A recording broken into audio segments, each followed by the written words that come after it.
Greetings, YouTube. I'm currently reading, is it Under the Stalk or Under the Beanstalk? I can't remember which one. It is a cyberpunk setting for the Genesis system or Genesis system. I don't know how you say that. It's a narrative system that I have zero interest in. But people were saying that as a setting, it was very cool. And the idea being that there's a beanstalk, which is a space elevator, and it's in Ecuador, or what used to be Ecuador, um, which is which I was really happy to see. They actually put the space elevator where a space elevator needs to be, which is on the equator. You need to have one on the equator for a space elevator to function properly. If you don't understand that, go look at the science. But you really need to have a beanstalk be on the equator. And the city that has grown up around the beanstalk in this setting has a population of 500 billion people. No, sorry, not 500 billion, 500 million people. It's half a billion. That's right, half a billion people, and that's more than the United States of America currently right now.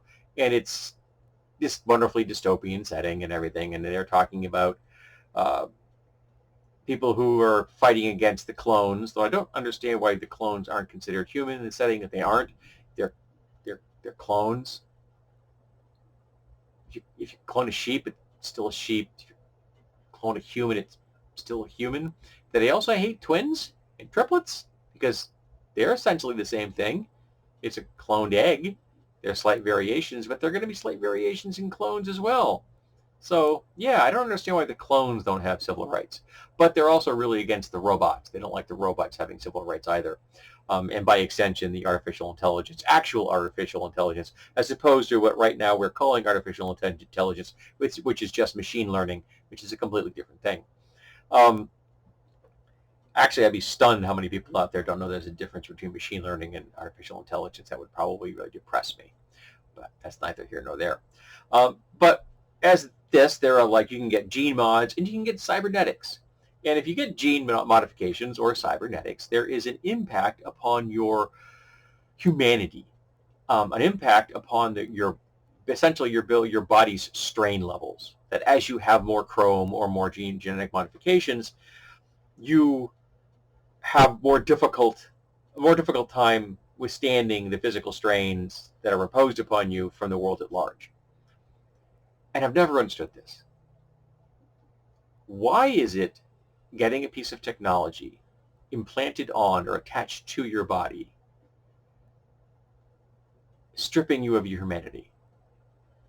And I ask this because there are people in the world right now today who have machines in them, on them, and things they wear every day which are purely mechanical. Right now, they need them because they have some kind of disability. So these devices are there to help them to try to bring them back up to the operational levels they were before they acquired the disability, or at least to get them to the point where they can then be on the same functional levels as their compatriots who are not disabled. But none of them have lost their humanity. I follow a number of different people on different platforms, and some of them have artificial limbs. Yes, one woman from Instagram I follow. She's got both her legs and just above the knees, and both of her arms and just below the elbow. She has no arms, no legs. She wears artificial legs when she's in public. All right, no loss of humanity. There's a woman who is a very active athlete and suffered a severe accident and lost one of her limbs, her leg, and is still an athlete and has shown no loss of humanity. Why should she? How is having a mechanical device helping you to function normally costing you your humanity? I don't get it, and I never have. I know the whole kind of of cyber psychosis. Hell, I've played in Cyberpunk 2020 and I played a character who was dancing on the edge of cyber psychosis. Okay, it was very problematic for me to do this. In retrospect, I was playing a type of mental stereotype, that mental illness stereotype. It was ugly, and I'm not proud of the fact that I did it, and I wouldn't do it again. Um, I wouldn't even entertain the idea of playing a different type of autistic person, even though I'm autistic. I can play my type of autistic person, which is, if you watch my videos, you know, a pedant and kind of annoying, but I wouldn't hazard to do it another variety of autism because that would be insulting. I could only portray it as a stereotype, and that's bad. Well, why is having cybernetics forcing you to lose your humanity? Now you're going to tell me it's game balance. If you don't have some kind of game balance, the reasoning being that everybody would have some kind of genetic or mechanical modification to their body in the future when those genetic or mechanical modifications became available. And my response is yes. Glad we could clear that up. Yes. If you could say, hey James, here's an artificial pancreas. Thanks. I'm no longer diabetic. Not going to affect my humanity. I'm going to be a whole lot happier. And I can eat a whole lot more foods. I'd be very happy about that. But yeah, why is tweaking your genes to make yourself who you truly want to be, or modifying yourself with Chrome to be who you really want to be, bad for you? It's just a form of bioconservatism that I despise. It's like one of the things I hate about Star Trek. Their bioconservatism is nauseating. And this is another example of bioconservatism. Stop it. There are better methods for controlling that kind of thing. One, you just give them body slots, just like magic items in Pathfinder or D&D. You get X number of body slots. This is how many pieces of Chrome you can carry. It's because there's only so many systems that you can replace until you decide to go like, a full cyborg conversion where you're nothing but a brain and a couple of organs inside a little cylinder inside the body, which I also don't have a problem with.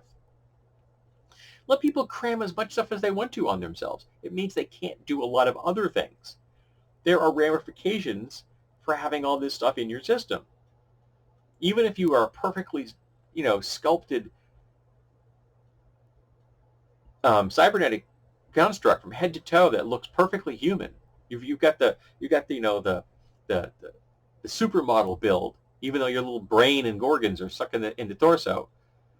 You can still only cram so many things into that, and you're still going to weigh more than a human. You're still going to have disadvantages that a human doesn't have.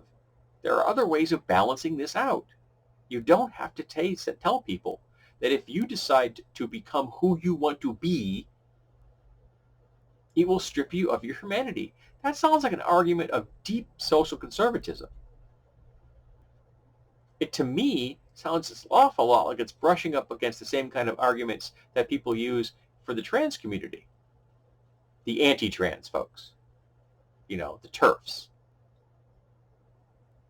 If people want to be who they want to be, let them. If they want to be covered in Chrome, they want to biologically modify themselves with gene therapies from head to toe. If they want to look like Roger Rabbit, let them.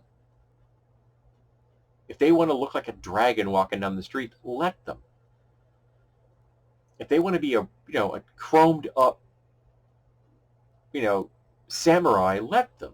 Or a person geared to carry heavy weapons in combat, let them do it. There are going to be other constraints that you can put upon them in a setting. Yeah, awesome, you look like a walking tank. How well do you fit in the boardroom? Or the cotillion? Or how well do you disguise yourself when you're, 2.5 meters tall and 1.5 meters wide and weigh, 300 kilos? How well do you sneak around in that rig? You don't. So there are going to be limitations. As I've mentioned this before in a number of videos, and I've done a review of the game itself, even though I called it the wrong thing during the entire video, which makes me smile to this day, which is gene funk. That's such a wonderful handling of genetic modifications and how they fit into the world at large. I'm a transhumanist, and I believe that transhumanism is the best and healthiest way of looking at the world.